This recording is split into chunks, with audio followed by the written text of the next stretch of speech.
નમસ્કાર દર્શક મિત્રો, પીટીએન સાથે હું રૂપલ ઠક્કર. એક નજર આજના મુખ્ય સમાચાર પર.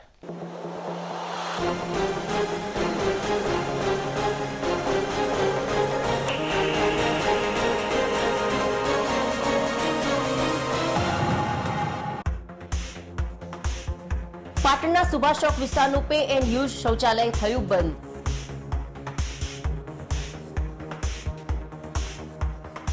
સુભાષ ચોક વિસ્તારના શૌચાલયની પણ જોવા મળી દુર્દશા. સુભાષ ચોક વિસ્તારના 200 થી વધુ વેપારીઓ અને ડ્રાઈવરો પે એન્ડ યુઝ શૌચાલય બંધ થતા મુકાયા મુશ્કેલીમાં.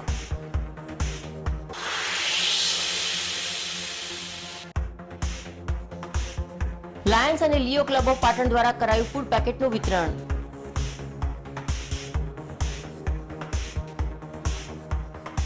અતિવૃષ્ટિને લઈને ભૂખ્યાને ભોજનના સૂત્રને કર્યું સાર્થક.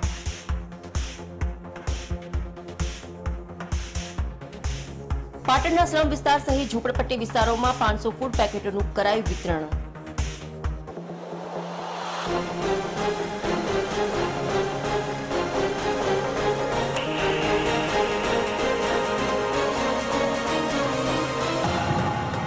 હવે સમાચાર વિગતવાર.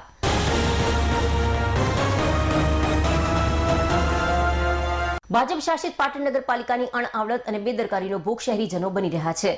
ત્યારે આજથી વર્ષો પૂર્વે પાટણ શહેરના કેટલાક જાહેર માર્ગો પર બહારથી આવતા લોકો અને રાહદારીઓ સહિત વેપારીઓ માટે શૌચાલયો બનાવવામાં આવ્યા હતા. પરંતુ સમય જતા નગરપાલિકાના મીઠા આશીર્વાદ થકી આજે પાટણ શહેરના જાહેર માર્ગો પરથી એક પછી એક શૌચાલયો અદ્રશ્ય થઈ રહ્યા છે. ત્યારે પાટણ શહેરના હાડસમા બગવાડા વિસ્તાર પાસે આવેલ સુભાષ ચોકમાં 200 થી વધુ વેપારીઓ સહિત ટેક્સી સ્ટેન્ડ આવેલું છે. ત્યારે આ સુભાષ ચોક વિસ્તારમાં વેપારીઓ સહિત ટેક્સી સ્ટેન્ડના ડ્રાઈવરો માટે પે એન્ડ યુઝ શૌચાલય બનાવવામાં આવ્યું હતું. પરંતુ સમય જતા છેલ્લા 2 વર્ષથી પે એન્ડ યુઝ શૌચાલય સદંતર બંધ કરી દેતા સ્થાનિક વેપારીઓ અને ડ્રાઈવરો મુશ્કેલીમાં મુકાયા છે. પે એન્ડ યુઝ શૌચાલયની બાજુમાં બનાવવામાં આવેલી મૂતરડીની પણ છેલ્લા 6 માસથી સાફ સફાઈ કરવામાં ન આવતા એટલું દૂષિત પાણી રોડ પર વહી રહ્યું છે અને શૌચાલયમાં ગંદા પ્રવાહીને લઈને જવાની પણ કોઈ જગ્યા રહી નથી. શૌચાલયમાં બનાવેલા ટબ પણ આજે તૂટી જવાથી તમામ ગંદુ પ્રવાહી રોડ પર જોવા મળી રહ્યું છે. એટલું જ નહીં, આ શૌચાલયમાં દારૂની બોટલો અને અસહ્ય ગંદકીના કારણે સ્થાનિક ટેક્સી ડ્રાઈવરો અને વેપારીઓ પણ રોગચાળાની ભીતિ સેવી રહ્યા છે. પાલિકા તંત્ર દ્વારા સત્વરે શૌચાલયની સાફ સફાઈ કરવામાં આવે અને લાખો રૂપિયાના ખર્ચે બનાવેલ અને બંધ થઈ ગયેલા પે એન્ડ યુઝ શૌચાલયને પણ ફરીથી કાર્યરત કરવામાં આવે તેવી સ્થાનિક વેપારીઓએ માંગ કરી હતી. નવાઈની વાત તો એ છે કે સુભાષ ચોક ખાતે બનાવવામાં આવેલ પે એન્ડ યુઝ અને શૌચાલયની બાજુમાં જ ગાયત્રી વોર્ડ ઓફિસ આવેલી હોવા છતાં પણ આજ દિન સુધી તેઓ દ્વારા આ શૌચાલયની સાફ સફાઈ કરવામાં ન આવતા ગાયત્રી વોર્ડમાં આવવા વોર્ડ ઇન્સ્પેક્ટર દ્વારા કેવી સાફ સફાઈ કરવામાં આવતી હશે તેવો પણ પ્રશ્ન ઉદ્ભવવા પામ્યો છે. ખરા અર્થમાં ગાયત્રી વોર્ડના વોર્ડ ઇન્સ્પેક્ટર દ્વારા બંધ થઈ ગયેલા પે એન્ડ યુઝ શૌચાલયને ફરીથી કાર્યરત કરી અને રોજે રોજ આ વિસ્તારમાં બનાવવામાં આવેલી શૌચાલયો પણ સાફ સફાઈ કરી તેને વેપારીઓ અને ડ્રાઈવરો માટે ચોખ્ખી રાખવામાં આવે તેવી સ્થાનિક લોકોએ માંગ કરી હતી. આ પાટણનું નગરપાલિકાનું શૌચાલય છે અને આ શૌચાલય એકદમ ગંદુ છે અને આની અંદર અહીંયા આજુબાજુની 200 જણાની દુકાનો છે. 200 જણા અહીંયા આગળ આવે છે બાથરૂમ કરવા માટે અને બિલકુલ સાફ સફાઈ રહેતી નથી અને કેટલાય 2 વર્ષથી આ બંધ પડ્યું છે અને એટલી વાસ મારે છે, ખૂબ ગંદવેડો છે અને રોગચાળો ફાટી નીકળવાની જબરજસ્ત સંભાવના છે. એટલે નગરપાલિકાને અમારી નમ્ર અપીલ છે કે તાત્કાલિક આ શૌચાલય ચાલુ કરાવરાવો, સાફ સફાઈ કરાવરાવો અને એને પાણીની જરૂર છે તો પાણી લાઈન નાખી, પાઇપ લાઈન નાખી અને પાણીની વ્યવસ્થા કરાવરાવો, નહીં તો રોગચાળો ફાટી નીકળશે અને લોકો બીમાર પડશે. અહીંયા બાથરૂમને બધા બંધ છે અને 200 અહીંયા દુકાનો છે છતાં કોઈ રિપેરિંગ કે કોઈ સાફ સુથરી થતી નથી અને ખુલ્લે આમ બાથરૂમ જાય છે લોકો. બાજુમાં વોર્ડ ઇન્સ્પેક્ટરની ઓફિસે છે છતાં કોઈ રિપેરિંગ કે કોઈ સાફ સુથરી થતી નથી.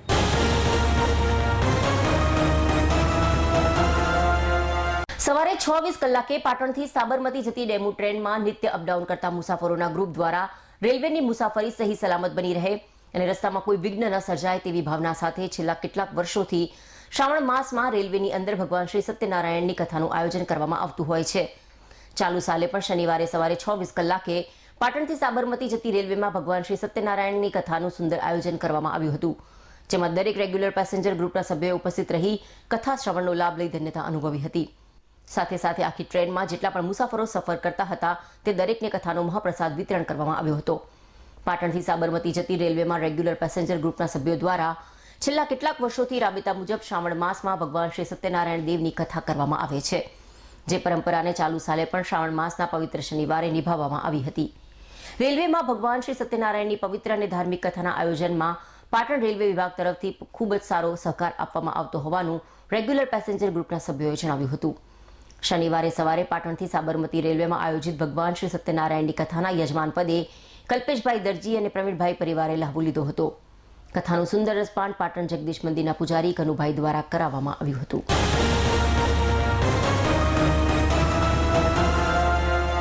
પાટણ શહેરમાં આવેલું જલારામ બાપાના મંદિરે અનેક ધાર્મિક કાર્યક્રમોની સાથે સાથે લોકોપયોગી અને આરોગ્યલક્ષી કાર્યક્રમો પણ કરવામાં આવતા હોય છે. ત્યારે જલારામ બાપાએ જીવનભર લોકોને ભોજન કરાવ્યું છે. ત્યારે જલારામ બાપાની પ્રેરણાથી સદાવ્રત અન્નક્ષેત્ર જલારામ મંદિર પાટણ ખાતે ચાલી રહ્યું છે.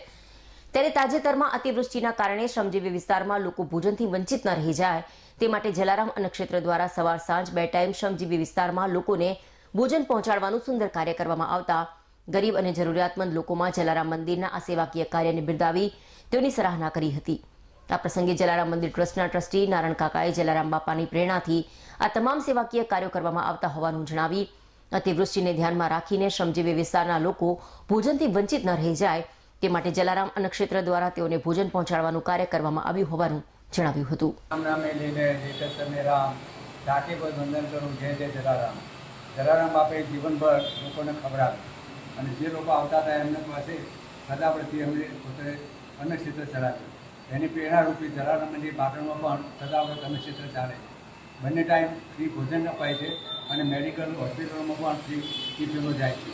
હમણાં વરસાદ પડ્યો 4 દિવસ ત્યારે જલારામ મંદિરની શ્રમજીવી અને સોસાયટીની બાજુ બંને ટાઈમ ટિફિન અને એવું મોકલવામાં આવ્યું હતું અને જે લોકો ભૂખ્યા રહેતા હતા અને જેમને સગવડ નથી અને વરસાદથી હેરાન થતા હતા એ બધા શ્રમજીવીઓને અમે ખોરાક પહોંચાડવાનો પ્રયત્ન કર્યો. જલારામ બાપા પ્રેરણા આપે છે અને આ બધી સેવા કરીએ છીએ.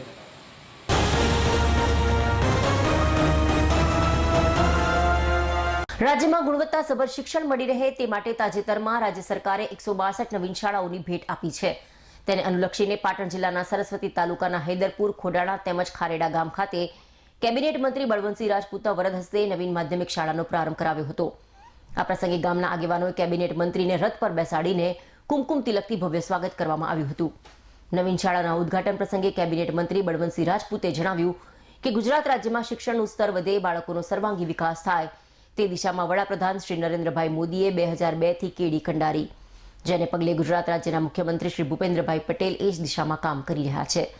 જેને ધ્યાનમાં રાખીને તાજેતરમાં રાજ્ય સરકારે 162 જેટલી નવી શાળાઓને મંજૂરી આપી છે. આ મંજૂરીને લીધે ખાસ કરીને દીકરીઓ અધવચ્ચે અભ્યાસ છોડશે નહીં તેમજ નવી શાળાઓ શરૂ થવાથી વિદ્યાર્થીઓના સમયની બચત થશે. ગામમાં ભણવાનું ઉપલબ્ધ થવાથી સારા વાતાવરણનું નિર્માણ થશે. આમ શિક્ષણ ક્ષેત્રે આવી પડતી મુશ્કેલીઓ દૂર થવાથી તેનું સારું પરિણામ મળશે.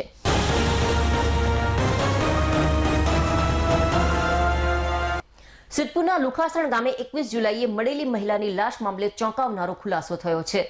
ગામના જ આરોપીએ પુત્રની દવા કરાવવા માટે મહિલાને લૂંટવાનો પ્લાન બનાવ્યો હતો. જોકે મહિલા આરોપીને ઓળખી જતા બદનામીના બીકે આરોપીએ મહિલાની હત્યા કરીને લાશને ઝાડ પર લટકાવી આત્મહત્યામાં ખપાવવાનો પ્રયાસ કર્યો હતો. આ બાદ આરોપી ફરાર હતો.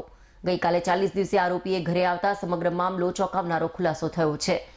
ઘટનાની વિગતે વાત કરીએ તો પાટણ જિલ્લાના સિદ્ધપુર તાલુકાના લુખાસણ ગામે 21 જુલાઈના રોજ મંદિર પાસે શ્રીફળ વેચાણ કરીને પરિવારનું ગુજરાન ચલાવતી મહિલાની શંકાસ્પદ હાલતમાં ગળે ફાંસો ખાધેલી હાલતમાં લાશ મળી હતી. પોલીસે આ અંગે પહેલા અકસ્માતે મોત અને બાદમાં હત્યાનો ગુનો નોંધ્યો હતો. તેમજ પાટણ એસપી, એલસીબી, એસઓજી, સ્થાનિક પોલીસ સહિતની એજન્સીએ તપાસમાં જોડાઈ હતી. પોલીસે 800 લોકોની પૂછપરછ કરી પણ પોલીસે આરોપી પકડવા તપાસ દરમિયાન CCTV footage, dog squad, FSL, અદ્યતન ટેકનિકલ સિસ્ટમ સહિત અમદાવાદ પોલીસ ટીમની મદદ લેવામાં આવી હતી. તેમજ મંદિરના 8 કેમેરાના તમામ ફૂટેજનું બારીકાઈથી નિરીક્ષણ કરવામાં આવ્યું હતું. ટેકનિકલ સર્વેલન્સ તથા હ્યુમન સોર્સથી લુખાસણ, નાંદોત્રા, નાગવાસણ, સંદેશરી તથા મેણોજ ગામમાં રહેતા લોકો, ખેતમજૂરો, મજૂરી અર્થે આવતા લોકો અને અન્ય જિલ્લા અને રાજ્યના અંદાજિત 800 જેટલા લોકોની પૂછપરછ તથા સર્ચ ઓપરેશન કર્યું હતું. આ તમામ તપાસ કરવા છતાં પોલીસને મહિલાની હત્યા અંગે આરોપીની કોઈ ભાળ મળી ન હતી. આ દરમિયાન શુક્રવારે એટલે ગઈકાલે ગામનો કલ્પેશ ડાયાભાઈ વાલ્મીકી 40 દિવસ બાદ ઘરે આવ્યો હતો. જેથી પોલીસને આ કલ્પેશ પર શંકા જતા તેની અટકાયત કરીને પૂછપરછ કરી હતી. પોલીસની પૂછપરછમાં આરોપી ભાંગી પડ્યો હતો અને પોલીસ આગળ કબૂલાત કરતા જણાવ્યું કે પોતાનો પુત્ર સિદ્ધપુરની ખાનગી હોસ્પિટલમાં દાખલ હોવાથી પોતાને પૈસાની ખૂબ જ જરૂર હતી. તેને કોઈ પૈસા આપતું ન હોવાથી તેણે ગામના મંદિર પાસે શ્રીફળ વેચાણ કરતી મહિલા કેસરબેન રાવળને લૂંટવાનો પ્લાન બનાવ્યો હતો. આરોપી છે, મેં આપને જે રીતે કહ્યું એ પ્રમાણે અગાઉ એના વિરુદ્ધ ગુના દાખલ થયેલ છે, પોલીસની કસ્ટડીમાં રહેલ છે. પોલીસની તપાસની કાર્યપદ્ધતિ જે સંપૂર્ણપણે વાકેફ છે. હત્યા કર્યા બાદ એણે ગામ છોડી દીધેલું. હત્યા કરતી વખતે એવો પણ પુરાવો મળેલ છે કે એને પોતાનો મોબાઈલ જે તે સમયે સ્વિચ ઓફ કરી દીધેલો અને ત્યારબાદ એ ગામ છોડીને જતો રહેલો. અને જે પ્રમાણે મેં તમને કહ્યું કે છેલ્લી અમારી જે અંતિમ જે અમને લીડ મળેલી એ હ્યુમન સોર્સથી અમારા બંને અધિકારીઓને મળેલી અને અમને જે ટેકનિકલ સર્વેલન્સથી અને બીજી રીતે જે ખ્યાલ આવેલો કે હત્યાનો અંજામ આણે જ આપેલ છે એ પ્રમાણે ગામમાં આવતા એને ગઈકાલે લાવી અને એની પૂછપરછ કરી અને પુરાવો મળતા એની ધરપકડ કરેલ છે.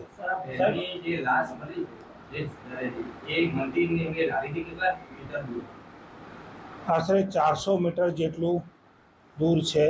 જે પ્રમાણે એને રસ્તો ગઈકાલે જે પંચનામામાં ટ્રેક કરીને બતાવ્યો છે એનાથી થોડુંક પણ હોઈ શકે, કેમ કે એને પરંપરાગત રસ્તાનો ઉપયોગ નથી કર્યો. ગામનો જ ઈસમ હતો. એ તમામ મંદિરે જે ચોરી છુપીનો રસ્તો ક્યાંથી આવે, મંદિરેથી જે આપણે ન જઈ શકીએ એવા રસ્તેથી ક્યાંથી જઈ શકાય, આ બધી જ બાબતોથી સંપૂર્ણપણે વાકેફ હતો. આરોપી એક જ વ્યક્તિ છે, કેટલા દૂર સુધી લઈ ગયો તો એની અંદર બીજા કોઈ સંડોવાયા હોય લાગે તો શું પ્રાથમિક તપાસમાં? મેં આપને જે પ્રમાણે કહ્યું એ પ્રમાણે આજે આરોપીને રિમાન્ડ માટે રજૂ કરવામાં આવશે. અન્ય કોઈ સહારોપીઓ કે બીજા કોઈ મદદગારી કે ગુનાહિત કાવતરું કે બીજી જે તપાસ બાબતે અમારી જે કંઈ ખૂટતી કડીઓ છે આ બાબતે આજે રિમાન્ડ માટે રજૂ કરી અને આ બધા જ મુદ્દાઓની વિગતવાર તપાસ કરવામાં આવશે.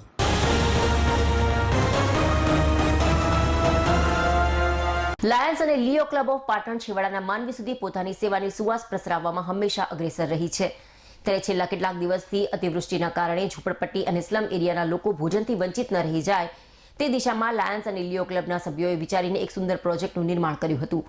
ત્યારે લાયન્સ અને લિયો ક્લબ ઓફ પાટણના સભ્યો દ્વારા અતિવૃષ્ટિને ધ્યાનમાં રાખીને પાટણ શહેરના તમામ સ્લમ વિસ્તાર સહિત ઝૂંપડપટ્ટી વિસ્તારોમાં ફરીને જરૂરિયાતમંદ અને ગરીબ લોકોને ફૂડ પેકેટ વિતરણનો પ્રોજેક્ટ કરવામાં આવ્યો હતો. અને રાઇઝ અપ ફોર હ્યુમેનિટી ભૂખ્યાને ભોજનના સૂત્રને સાર્થક કરવા માટે લાયન્સ અને લિયો ક્લબના સભ્યોએ ફરીને ઝૂંપડપટ્ટી વિસ્તારોમાં લોકોને ઘર સુધી ફૂડ પેકેટનું વિતરણ કરી તેઓની આંતરડી ઠારવાનું સુંદર કાર્ય કર્યું હતું. આમ લાયન્સ અને લિયો ક્લબ ઓફ પાટણના તમામ સભ્યો દ્વારા કુદરતી હોનારત હોય કે અતિવૃષ્ટિ હોય હંમેશા લોકોને મદદરૂપ થવાના આશય સાથે પ્રોજેક્ટ કરી પોતાની સેવાની સુવાસ પ્રસરાવતા હોય છે. ત્યારે લાયન્સ અને લિયો ક્લબના પ્રમુખ સહિતની ટીમ દ્વારા પાટણ શહેરના તમામ ઝૂંપડપટ્ટી વિસ્તારમાં ફરીને ફૂડ પેકેટનું વિતરણ કરી ભૂખ્યાને ભોજનના સૂત્રને ખરા અર્થમાં સાર્થક કરવાના પ્રયાસો હાથ ધરવામાં આવ્યા હતા. આ પ્રસંગે લિયો ક્લબ પાટણના પ્રમુખ આશિષ પટેલે ભૂખ્યાને ભોજનના સૂત્રને સાર્થક કરવા ઝૂંપડપટ્ટી સહિત સ્લમ વિસ્તારમાં 500 જેટલા ફૂડ પેકેટનું વિતરણ કરવામાં આવ્યું હોવાનું જણાવ્યું હતું. આજે પાટણમાં લિયો લાયન્સ ક્લબ ઓફ પાટણ તરફથી સ્લમ વિસ્તારમાં વરસાદી વાતાવરણમાં જે પણ સ્લમ વિસ્તારમાં કે ઝૂંપડપટ્ટીઓને ફૂડ પેકેટનું વિતરણ કરવામાં આવ્યું. 500 પેકેટ ફૂડ પેકેટ જે અમારું સૂત્ર છે આજે એ રાઇઝ અપ ફોર હ્યુમેનિટી ભૂખ્યાને ભોજન અને સાર્થક કરવા માટે થઈને 500 પેકેટ ફૂડ પેકેટનું વિતરણ કરવામાં આવ્યું છે.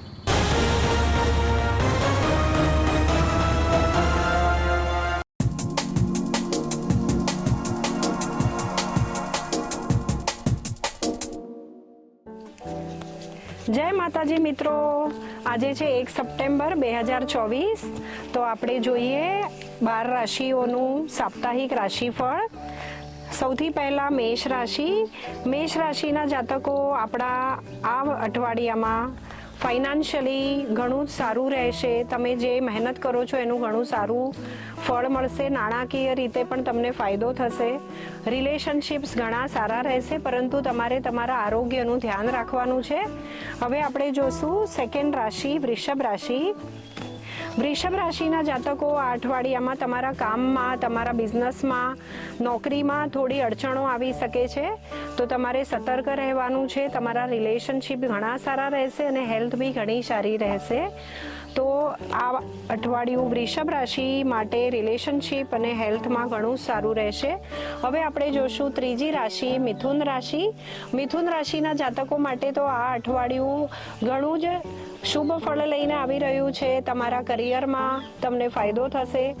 નાણાકીય દ્રષ્ટિએ પણ તમને સારો એવો પ્રોફિટ થશે. આ અઠવાડિયામાં રિલેશનશિપ ઘણા સારા રહેશે. હેલ્થ તમારી બહુ જ સારી રહેશે. હવે આપણે જોશું ચોથી રાશિ કર્ક રાશિ. કર્ક રાશિના જાતકો માટે પણ આ અઠવાડિયું ઘણું જ સારું ફળ લઈને આવી રહ્યું છે. તમને જોબમાં પ્રગતિ થશે. તમારા જે અણધાર્યા કામ છે એ બધા પૂરા થશે અને તમારા રિલેશનશિપ બધા સાથે સારા રહેશે. આરોગ્ય બી ઘણું સારું રહેશે. હવે આપણે જોશું પાંચમી રાશિ સિંહ રાશિ. સિંહ રાશિના જાતકો આ અઠવાડિયામાં તમારે તમારા કામમાં, તમારા બિઝનેસમાં ઇન્વેસ્ટમેન્ટ કરતા પહેલા વિચાર કરવો. તમને સંકટ આવી શકે છે. તમારા ફંડ્સ કશે બ્લોક થઈ શકે છે. રિલેશનશિપમાં પણ ઉતાર ચઢાવ રહેશે અને આરોગ્યનું તમારે પૂરું ધ્યાન રાખવાનું છે. હવે આપણે જોશું છઠ્ઠી રાશિ કન્યા રાશિ. કન્યા રાશિના જાતકો માટે આ અઠવાડિયામાં કરિયરમાં બહુ જ સારો ફાયદો છે. બિઝનેસમાં તમને ઘણી જ સારી સફળતા મળશે. રિલેશનશિપ સંબંધો તમારા ઘણા જ સારા રહેશે. તમે ઘર પરિવાર સાથે સારો સમય વિતાવશો, પરંતુ તમારે તમારા આરોગ્યનું ધ્યાન રાખવાનું છે. બહાર ખાવા પીવામાં ધ્યાન રાખો અને તમે વધારે સ્ટ્રેસ ન લેશો કામનું. હવે આપણે જોશું સાતમી રાશિ તુલા રાશિ. તુલા રાશિના જાતકો તમારા માટે આ અઠવાડિયામાં ફાઇનાન્શિયલી તમારે સંભાળવાનું છે. તમારા ફંડ્સ કશે બ્લોક થઈ શકે છે. રિલેશનશિપમાં પણ તમારે કોઈની સાથે કોઈ જાતની બહેસ ન કરવી. પોઝિટિવ રહેવું, શાંત રહેવું અને આરોગ્યનું પણ ધ્યાન રાખવું. હવે આપણે જોશું આઠમી રાશિ વૃશ્ચિક રાશિ. વૃશ્ચિક રાશિના જાતકો તમારા આ અઠવાડિયામાં કરિયર ઘણું સારું રહેશે. કામમાં સફળતા મળશે. નોકરીમાં તમારી પ્રગતિ થશે, પરંતુ તમારે તમારું આરોગ્ય સંભાળવું. બહાર ખાવા પીવામાં ધ્યાન રાખો. તમે જર્ની કરો એમાં પણ ધ્યાન રાખજો અને રિલેશનશિપમાં પણ તમારે કોઈની પણ સાથે કોઈ જાતની આર્ગ્યુમેન્ટ્સ ન કરવી અને પોઝિટિવ રહેવાની ટ્રાય કરવી. આપણે જોશું નવમી રાશિ ધનુ રાશિ. ધનુ રાશિના જાતકો ઉતાર ચઢાવ રહેશે. આ અઠવાડિયામાં તમારા કામમાં નાના મોટા પ્રોબ્લેમ્સ આવી શકે છે, પરંતુ તમારે પોઝિટિવ રહીને તમારી જે ઇન્ટરનલ એનર્જી છે, જે પોઝિટિવ એનર્જી છે એનાથી અને સ્પિરિચ્યુઅલી ભગવાનની પૂજા પાઠ કરીને તમારા કામમાં સફળતા મળશે. આરોગ્યમાં થોડું સંભાળો. ઓવર સ્ટ્રેસ ન લો. ઓવર સ્ટ્રેસ લેવાના લીધે તમારું આરોગ્ય ખરાબ થઈ શકે છે. હવે આપણે જોશું દસમી રાશિ મકર રાશિ. મકર રાશિના જાતકો આ અઠવાડિયામાં તમને કરિયરમાં પ્રોબ્લેમ્સ આવી શકે છે. કોઈની સાથે પણ તમને જોબમાં, બિઝનેસમાં આર્ગ્યુમેન્ટ્સ ન કરવી. તમને રિલેશનશિપમાં સંભાળવું. તમારા પાર્ટનર સાથે પણ તમારા અણબનાવ થઈ શકે છે, તો પોઝિટિવ રહેવાની ટ્રાય કરો. આરોગ્ય સારું રહેશે, પરંતુ કરિયરમાં તમારે સંભાળવાની જરૂરત છે. હવે આપણે જોશું 11મી રાશિ કુંભ રાશિ. કુંભ રાશિના જાતકો માટે આ અઠવાડિયું ઘણું જ સારું ફળ લઈને આવી રહ્યું છે. તમારા બધા જ કામ સફળ થશે. ભગવાનની બ્લેસિંગ રહેશે તમારા પર અને તમારો બિઝનેસ ઘણો સારો ચાલશે. આરોગ્ય બી ઘણું જ સારું રહેશે. હવે આપણે જોશું 12મી રાશિ મીન રાશિ. મીન રાશિના જાતકો તમારા માટે આ અઠવાડિયામાં કરિયર ઘણું સારું રહેશે. રિલેશનશિપ ઘણા સારા રહેશે. ભગવાનની બ્લેસિંગ છે તમારા પર, પરંતુ તમારે તમારા આરોગ્યનું પૂર્ણ ધ્યાન રાખવું. નાના મોટા કોઈ બી આરોગ્યના પ્રોબ્લેમ થાય તો ડૉક્ટરને કન્સલ્ટ કરો. તો મિત્રો, મારી યુટ્યુબ ચેનલ છે ઓરા divine tarot vastu by ગુંજનને subscribe કરો. મારું ઇન્સ્ટા પેજ છે ઓરા ડિવાઇન ક્રિસ્ટલ્સ અને મારું ફેસબુક પેજ છે ઓરા ડિવાઇન. જય માતાજી મિત્રો. સમાચાર પૂર્ણ કરતા પહેલા આજના મુખ્ય સમાચાર પર ફરી એક નજર.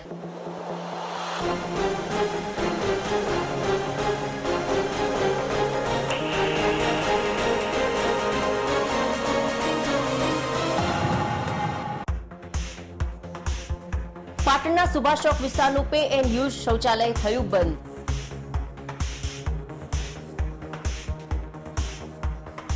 સુભાષ ચોક વિસ્તારના શૌચાલયની પણ જોવા મળી દુર્દશા.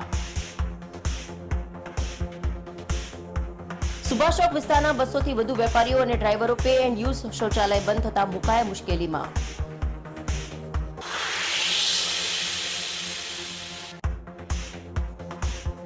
લાયન્સ અને લિયો ક્લબ ઓફ પાટણ દ્વારા કરાયું ફૂડ પેકેટનું વિતરણ.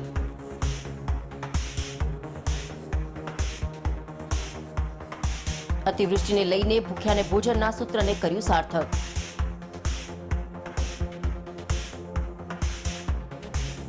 પાટણના સ્લમ વિસ્તાર સહિત ઝૂંપડપટ્ટી વિસ્તારોમાં 500 ફૂડ પેકેટોનું કરાયું વિતરણ.